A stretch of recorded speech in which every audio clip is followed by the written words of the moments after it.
Hello and welcome back to Retro Pixel Castle. Last time we managed to finish up the lumber mill, which is considered at this point to be the greatest technological marvel of the entire town, as it appeared to take longer than literally anything else we've ever made, which is a bit ridiculous.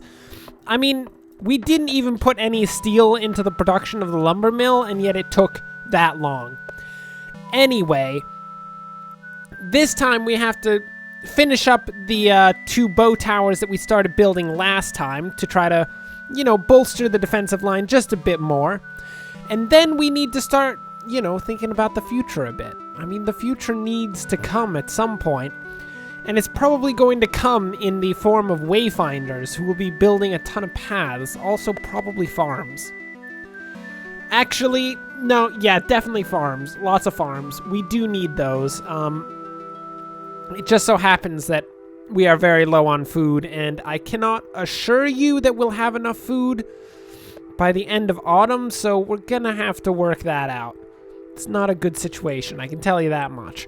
But we will get through it. It'll be fine. Don't worry about it. Anyway, for now, we just need to continue our work. So they're pretty close to finishing the towers. I mean, they're close to finishing that tower. Not so much that one. I feel like we don't have enough builders. Peasants! Come forth! We need more builders for us! Oh my word, there's no place to get builders from, is there? I mean, we don't technically need a smelter.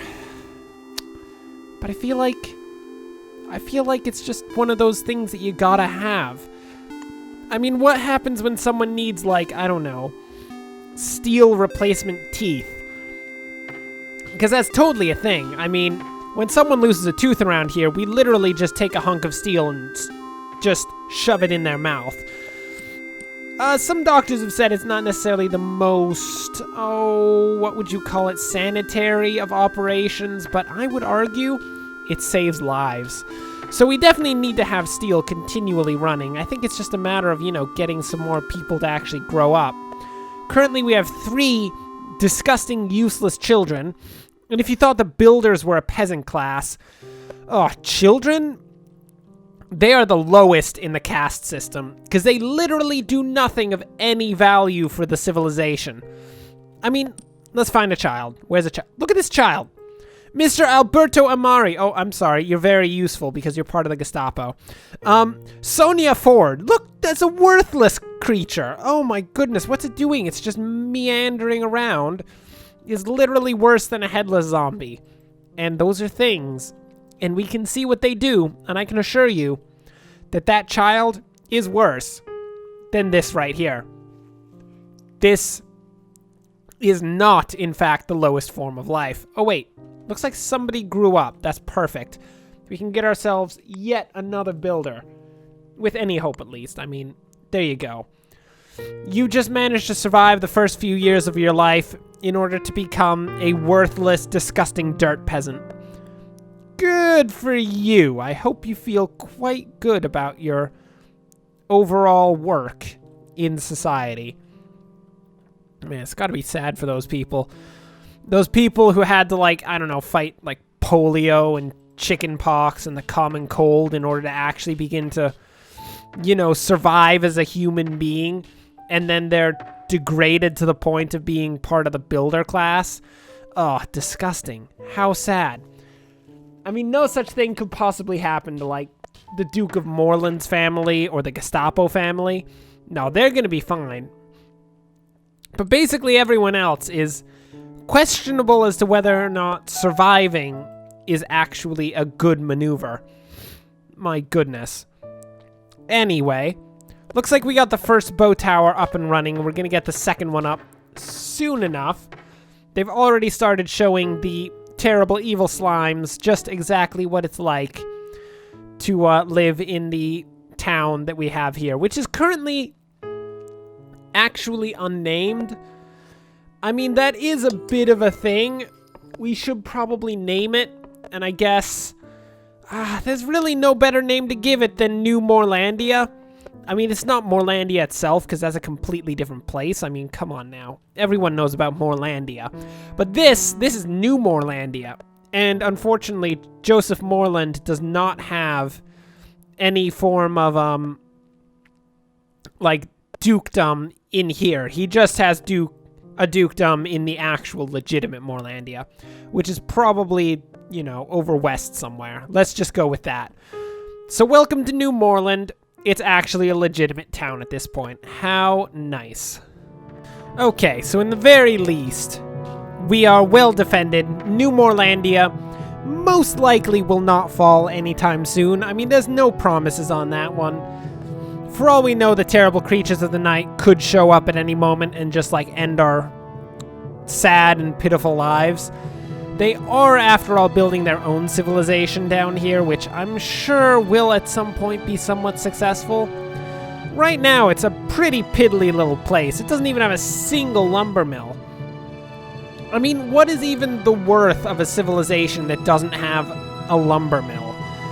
I mean, great works of architecture have been a way to basically categorize all civilizations as of yet, and lumber mills are clearly the height of architecture. Come on now. My word. Okay.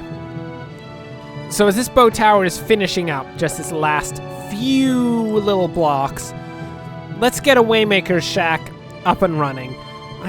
Oh wait, no, we wanna... Okay. We want to actually build some farms. Fine. Okay, everyone start tearing down a bunch of crystals. I mean, crystals are pretty important. We don't want to tear them all down. But we don't need all these crystals. There's a ton of crystals in here. I kind of wish all of this crystal space was food, because then we'd probably never die of starvation. Unfortunately, no such thing is going to occur for us. That would be way too nice. And of all the things... I don't think that the world likes being nice to New Morlandia. The world, I'm pretty sure, is out to kill New Morlandia, quite unfortunately. So we're just gonna have to, you know, spite the world by building our own farms, which we should be able to stick a couple more right in here. Oh, yeah, look at that defensive line. That is now a formal and quite nice defensive line. That is gorgeous. Did someone just grow up? 2 people just grew up? Oh my word. Well, my friends, you shall be put to work immediately. Luckily for you, we have 8 builders, and thereby we are not going to stick you into the building category. But you can be a Fletcher, given that we have so many more actual bow towers. More Fletchers is probably going to be a good idea. And then where's this last person going to go? Oh. There's a lot of things I could do, but I guess being a miner would be a pretty good idea. So get to it, kid. Get to it. Okay. Let's see. Oh, we've almost cleared out enough space here. Actually, we have. Get to work on the first of the farms. Look, when autumn comes around and it's time to start harvesting crops, I expect for there to be 2 new, perfectly functional farms so that, you know, we can actually harvest some crops. It's kind of important to our continued existence to harvest crops. And given that harvesting crops is not done by the lowest caste, it's actually done by a pretty high caste. I would call farmers like maybe 3rd highest caste. I mean, like, dukes and kings are way up there. They can't be ahead of farmers, but farmers are pretty high as well. No, Norma Ford has been born. Well, goblin child, you are now on the bottom of the caste system. I hope you're happy. Pretty sure he's not going to be happy. It's not a place that most people want to be, unfortunately. Or is it fortunately? I guess, you know, having aspirations for, like, bettering yourself is probably better than, you know, wanting to live in despair and poverty for your entire life. Just saying. I mean, I'm no expert on this, but I'm pretty sure that's a thing. So I guess it's good that our actual citizens don't want to be disgusting builders for their entire life. They actually want to make themselves better and be like, I don't know, pastry chefs. Who is this person? Keith Amari? Keith Amari is very happy with his position in society, actually, because he's part of the Gestapo. But who's this? Barney Houghton? Barney Houghton wants to be a pastry chef at some point. Unfortunately, he did try to apply to the kitchen numerous times, but of course, they're not hiring because the god above them has not told them that they are hiring. so thereby they cannot accept Keith Houghton into the ranks of pastry chefs, which I'm sure everyone in the kitchen is exclusively a pastry chef. I mean, some people say that it's not healthy to eat exclusively pastries for your entire life, but I personally would argue that one. You can eat all the pastries you want, so long as you have a nice dish of raw carrots on the side. And by the way, all those pastries are also just carrots. They're literally carrots carved into the shape of pastries, so it's really more along the lines of like woodworking, more so than it is any form of actual pastry cooking. It's just woodworking with carrots, which is strange, I'll admit. It's not something I ever thought I would be saying, but we are currently doing woodworking with carrots. So in terms of food, it looks like we have 6 raw carrots and 13 carved carrot pastries, which is not too bad. I mean, it's not good. That is not what I want. I want definitely a lot more than just like, what is that, 18 individual food? Yeah, we need more than that. But we're not going to really be able to get all that much more until autumn, so, you know, we can't wish for things that aren't going to come true. Although I guess technically most of the time when you wish for things, you're wishing for something that's not going to come true. Oh, that is usually what it is.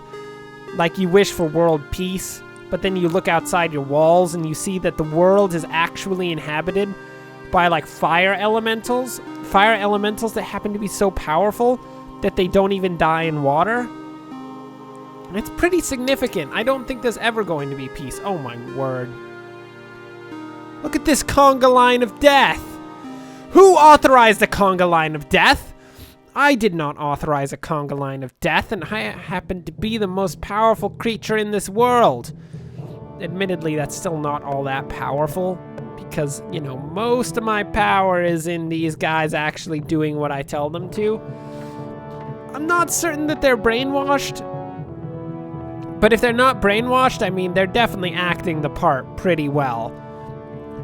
So, I mean, maybe I'm not the most powerful entity, but actually the most powerful entity is the combined will of all of the villagers, which I will say is pretty significant, especially since the Gestapo constantly makes certain that the will of the people is always pointed in the same direction. Because if you happen to be part of the people, and your will is not pointed in the right direction, I can assure you the Gestapo will have a long conversation with you, involving numerous pairs of pliers. It's not gonna be fun for you, but, you know, it's gonna be a thing regardless. Oh, who was that? Jennifer Shea just put on a zombie helmet. You know, zombie breastplates were one thing where, you know, it was disgusting, but it wasn't that bad because, you know, it's just on your chest. It's not the end of the world. But Jennifer Shea, if you're gonna stick a zombie helmet on your head with all the disgusting rotting flesh bits that are attached to the helmet, just like rubbing up against your face and your ears and all over her hair, you deserve ostracization. I think that's a thing. Ostracization? I don't know. It's kind of hard to tell whether or not that's actually a word or if I just made it up. Actually, it's very easy to tell. I literally just made it up. That's not an actual word. Don't use that anywhere else. I officially copyright the word ostracization. I'm not certain that you can do that, especially since I'm not actually going to be using the copyright ever. Oh my word. Not only is it a conga line of death, but it's a conga line of dead dudes. That was brutal. Did you see the meat grinder? Oh, they all just got destroyed. I mean, props to all of you golems who just did an amazing job at holding the line. That will be remembered for at least 5 minutes into the future. But the towers also did assist, so I mean, the whole defensive line did pretty well. Jennifer, what are you actually doing right now? Jennifer is just standing around confused instead of doing her job, which is to be a cook. Jennifer, do you need a meeting with the Gestapo? Hey, Amari family. There's Alberto Amari.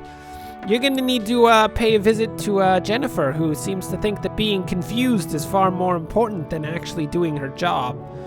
It's not gonna end well for you, Jennifer. I can assure you of that. Let's just bring the zombie chest plate in here.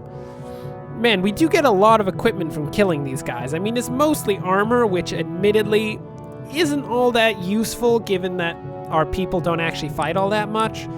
And the people who do fight can't actually wear armor. Like, I don't know if you've checked, but oh no, he's dead. Vladimir! No, Vladimir, why? Oh, is he alive? Is he gonna get it?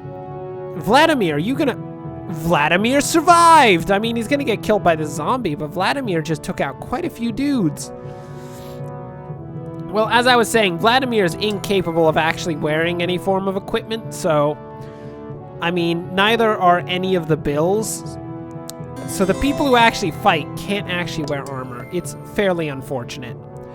Anyway, for now, that will bring us to the end of this episode. Thanks for watching. If you enjoyed this, like and subscribe. Next time, we should get this farm up and running, and we'll actually begin building the Wayfinders shack so we can start building some roads all over the place and speed up our villagers a bit.